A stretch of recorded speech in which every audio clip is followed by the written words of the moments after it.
యుగ యుగాల మన భారత సంస్కృతి ప్రపంచానికే శిరోభూషణం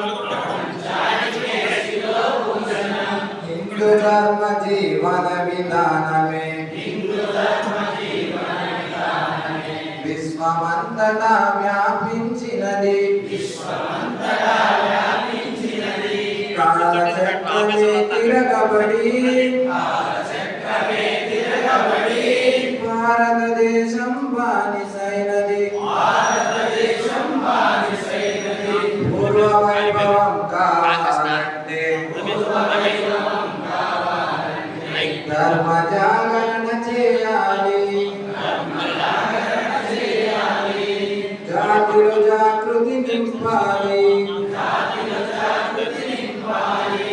జాతి ప్రతిష్టను నిలబెట్టాలి